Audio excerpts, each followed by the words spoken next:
Outrage and protests after ICE agent fatally shoots Minneapolis woman. Minneapolis, Minnesota. A fatal shooting by a U.S. Immigration and Customs Enforcement ICE agent has ignited widespread outrage, protests, and political conflict across the United States, following the death of 37-year-old Renee Nicole Macklin Good during a large-scale federal immigration operation in Minneapolis. The incident occurred on Wednesday amid what federal authorities have described as a heightened ICE enforcement action ordered by the Trump administration.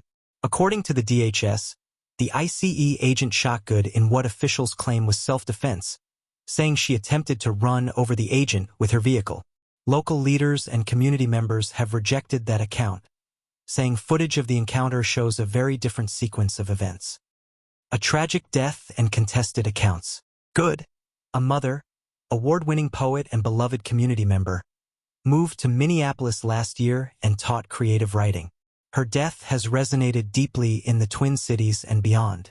Federal officials, including DHS Secretary Kristi Noem, have portrayed the shooting as justified, asserting that the woman used her car as a weapon against ICE enforcement personnel. President Donald Trump and Vice President J.D. Vance echoed this narrative in public comments, defending the agent's actions as necessary. City and state leaders dismissed this depiction as misleading. Minneapolis Mayor Jacob Frey called the federal account a garbage narrative, saying local video does not show Good posing a deadly threat. Minnesota Governor Tim Walz expressed shock and anger, preparing the state's emergency operations response.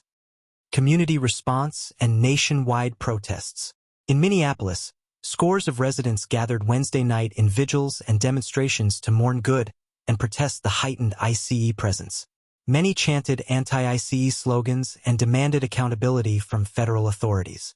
Protests have since spread to other U.S. cities, with organized vigils and rallies in places such as New York, Chicago, and elsewhere, condemning ICE tactics and calling for an end to aggressive federal immigration operations. Demonstrators are demanding a transparent investigation and accountability for those responsible. School districts in Minneapolis canceled classes Thursday and Friday as a safety precaution amid tensions around the city. Political and public fallout. The shooting has sharply deepened national debate over immigration enforcement under the Trump administration. Critics argue the operation reflects a militarized approach that endangers civilians and erodes trust between immigrant communities and law enforcement. Supporters of the federal actions say ICE officers are confronting dangerous conditions and must be protected. Local leaders such as Frey and Walz have urged peaceful protest while calling for federal authorities to withdraw from Minneapolis. Meanwhile, several anti-ICE demonstrations and marches are planned across the nation. There's a lot of information that is swirling around right now, and we collectively are going to do everything possible to get to the bottom of this, to get justice, and to make sure that there is an investigation that is conducted in full. But what we do know is that a 37-year-old woman is dead and that she was shot by ICE. Deep frustrations with immigration enforcement and broader U.S. law enforcement policies. What happens next?